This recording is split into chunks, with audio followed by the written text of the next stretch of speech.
Sveiki, aš esu Aleksandras Nemunaitis, partijos Lietuva visų pirmininkas. Ačiū, kad ir vėl žiūrite mano video. Jeigu patinka tai, ką aš darau, spauskite like, prenumeruoti kanalą. Jeigu norite kažkaip kitaip padėkoti, irgi instrukcija yra prie aprašymo. Mano dažniausiai temos yra susijusios su korupcija, tiksliau su jos prevencija. Tai reiškia, aš viešinu kažkokius įvykius, kurie bent jau atrodo tikrai pakankamai kreivai. Neretai yra tam pagrindo, stengiuosi vis labiau kalbėti argumentų kalba, pateikti kažką. Vakar aš savo Facebook paskyroje paskelbiau vieną dalyką, kurį paruošė tokia anoniminė žmonių grupė, kurie pasivadino viešpirkiai, pateikė ataskaitą apie tai, kaip Vilniaus miesto savivaldybėje yra leidžiami pinigai mokymams. Visi mes suprantam, kas tai yra, kas slepiasi po žodžių mokymai. Tai per paskutinius 3,5 metų Vilniaus miesto savivaldybė išleido beveik 500 000 tokiems mokymams. Kasgi kliūna tuose mokymuose? Kliūna tuose mokymuose pirmas dalykas tai, kad dauguma iš jų organizuojama neskelbiamų derybų būdu. Reiškia, naudojamasi tuo, kad iki 15 000 eurų, net ir 15 000 eurų, tai yra galimybė pirkti tokius mokymus neskelbiamų derybų, tai nedarant kažkokį viešo aukciono. Ir absoliuti dauguma tokių mokymų yra nupirkta būtent taip. Tai iš esmės, tu žinai, iš ko tu nori nusipirkti. Neretai padaroma fiktyvi apklausa, kartais gal ir be apklausos, žiūrint, kiek kas leidžia, kartais galima net vienam tiekėjui paskambinti ir susitart. Tai ir per tokį ilgą laiką paėmė ir sukapsėjo. Žiūrėsiu šiek tiek į savo kompiuterį, nes yra ir daugiau duomenų, kuriuos aš noriu vardinti ir su skaičiais. Galbūt kažkas iš jūsų rimčiau į tą dalyką žiūri ir jam iš tikrųjų svarbu konkretūs skaičiai, o ne tik kažkokie pablevizgojimai. Dėl to karts nuo karto nepykit, bet žiūrėsiu į savo ekraną. Kas kliūna dar, be to, kad dauguma tų pirkimų vykdoma neskelbiamų derybų būdu? Išsiskiria keli paslaugų tiekėjai. Ir čia tokie yra Mažoji bendrija Protūra, Delta projektai ir UAB Jostra. Kodėl jie išsiskiria, to papasakosiu. Yra tokia Mažoji bendrija Protūra, įmonė dirba sėkmingai, nors viešojo sektoriaus klientų skaičius nedidelis, bet jie labai gerai moka. Pavyzdžiui, 2019 metais tokie klientai yra kaip Socialinės apsaugos ir darbo ministerija arba Vidaus reikalų ministerija. Sekančiais metais tai Šilumos tinklai, Socialinės apsaugos darbo ministerija, Pabėgėlių priėmimo centras, valstybės duomenų agentūra ir taip toliau ir taip toliau.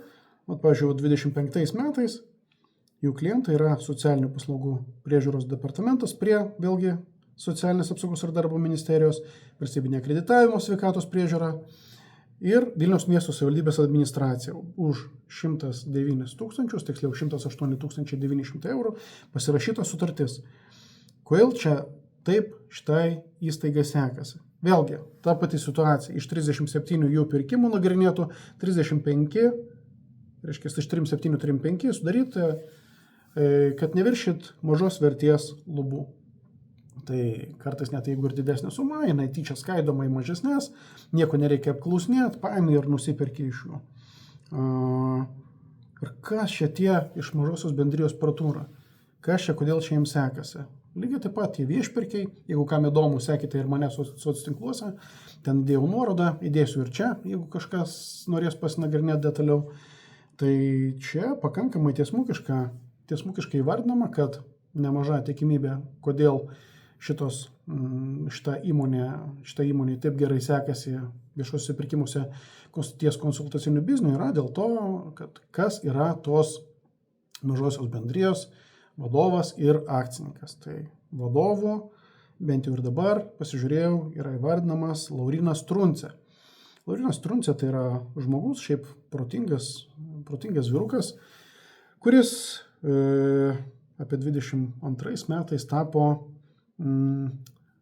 statistikos departamento, kuris dabar vadinasi Valstybinė duomenų agentūra. Jis buvo tokio didelio projekto, kuris vadinasi Nacionalinis duomenų ežeras. Jis tapo jos vadovu. Apie tai aš jau irgi esu kalbėjęs, kai ten buvo nupirkta ta Palantir duomenų valdymo sistema, kaip čia vos ne visas įstaigas sujungti į vieną. susius duomenis, ką su jais daryti. Nu ir ties šito projektu stovėjo Laurynas Truncė. Protingas bičas, bet aš žiūriu pagal tokias lentelės, kurias dabar man yra pateiktos, kad net ir būdamas tos valstybinės duomenų apsaugos, kaip šiandien vadinasi, valstybės duomenų agentūros vienu iš vadovų, jisai pagal atskiras sutartis, tai pačiai valstybiniai duomenų agentūrai irgi pardavinėjo dar papildomas paslaugas. Čia yra interesų konfliktas, mano manimu, reikės pasižiūrėti, kaip tai vertins teisininkai. Tai žmogus dirbęs valstybinėje institucijoje dar konsultuoja kitas valstybinės institucijos, kaip reikia vykdyti projektus. Ar tai yra galima, išsiaiškinsim, bet smarkiai svarbesnis dalykas, kas yra tos mažosios bendrijos savininkas, arba vienas iš savininkų, nes bent jau jisai savo LinkedIn profilę, LinkedIn, nežinau, tie, kas nežino, tai yra toks socialinis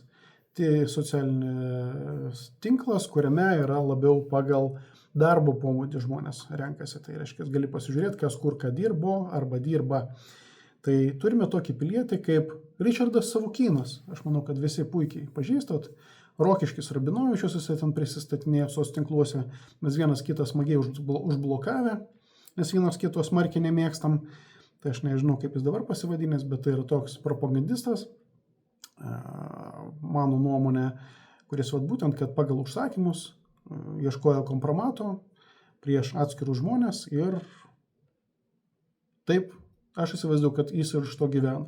Dabar aš matau jo pavardę ties šitą mažąją bendriją, kaip jos bendrasavininku ir žiūrim, kad tas pats Ričardas Savukyno įmonė, jinai laimė ir toliau konkursus ir tokius pakankamai įdomius. Laimė, kaip aš ir minėjau, sutartį su Vilniaus miesto savivaldybės administracija už beveik 109 000. Ir tada lendu aš į tą sutartį ir žiūriu, kągi jų įmonė pardavė, kokias paslaugas pardavė Vilniaus miesto savivaldybės administracijai. Ir sutartį parašyta, kad sutarties dalykas yra statybos ir inžinerijos srities projektų valdymo, naudojant projektų valdymo programinę įrangą, konsultacinės paslaugas. Nežinau, kaip Ričardas Savukynas susijęs su statybų paslaugom, nežinau, kaip Laurynas Truncė su to susijęs, jūs svetainė apie tas statybų ir inžinerijos srities projektų konsultavime neparašyta nieko. Čia įsipareigoja jie šitas paslaugas suteikti per 2 mėnesius, reiškia, vyrukai per 2 mėnesius gaus 90 000 plus PVM, kaip ir minėjau, beveik 109 000 už tas konsultacijos, kaip reikia vykdyti projektus.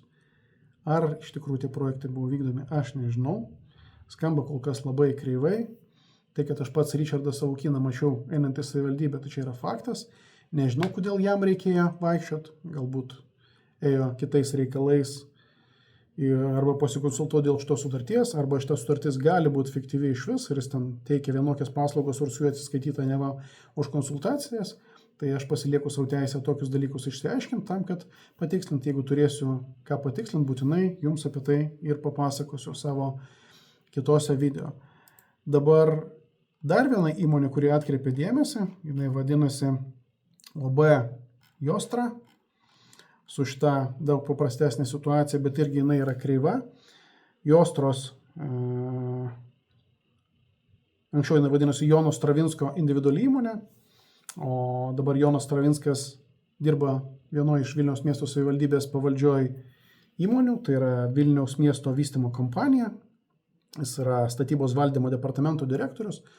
Tai savivaldybei pavaldžios įmonės vienas iš vadovų su Vilniaus miesto savivaldybė ir jos pavaldžios įstaigos sudarė sutartis už 73 000 eurų. Tai toks irgi bičiulis nepaprastas, vadovauja arba vienas iš vadovų vienos savivaldybės įstaigos, bet sugeba su administracija pasirašyti sutarčių dar už 73 000. Tai kokios gali būti išvados iš to, ką aš pasakiau? Išvados pakankamai paprastos, kadangi vengiama normalių pirkimo procedūrų, sudaromos tos sutartėlės už tokią standartinę kainą 15 000 plus PVM, visi patenkinti, ar vyksta tie mokymai, aš nežinau. Turbūt reikės tikrinti pakankamai nuodugniai, pažiūrėsim gal per komitetus, gal individualiai. Aš manau, kad dalis jų tikrai bus fiktyvių, nes pagal pavadinimus, pavadinimai tai yra visiškai pieva. Pavyzdžiui, intuityvaus projektų valdymo. Nežinau, kas čia intuityviai valdo projektus, bet ir ar savivaldybei reikia tokių intuityviai valdomų projektų, bet pinigai suvaikščiojo, kažkas patenkintas, kažkas tokie kaip aš ir vėl kažkom nepatenkinti sakys, bet aš nepatenkintas, nes aš matau, kad pinigai taškomi belekur. Ir atvirkščiai, krūva kitų yra dar sąrašiukas, kas dar vykdė mokymus. Tai koks, pavyzdžiui, verslo žinios vykdė mokymus už 4000 eurų. Todėl, kad tai yra verslo žinios, matomai nereikėjo jiems su kažkuo dalintis. Tiesiog paėmė ir padarė. Mažoji bendrė, kurių save 2800 eurų. Ir taip toliau yra tokios sumos pakankamai normalios, kur iš tikrųjų turbūt pasikvieti lektorių pusdienių dienai, jis tau kažką paaiškina tiem projektų vadovams, kurie ir dirbo tų projektų vadovai, kokių tau dar reikia mokymų. Ir kaip matom, už 100 000 tau reikia mokymų, kiek žmonių buvo apmokyta. Tokie dalykai man tikrai labai įdomus. Pažiūrėsim, ar jie yra fiktyvūs ar ne. Jeigu turite pastebėjimų ir žinote kažką daugiau, negu aš čia dabar įvardinau, aš visada laukiu jūsų pastabų, rašykite, kad ir tuo mano darbiniu elektroniniu paštu aleksandras.nemunaitis@vilnius.lt. Kaip tarybos nariu aš būtinai pasižiūrėsiu, perpatikrinsiu jūsų informaciją.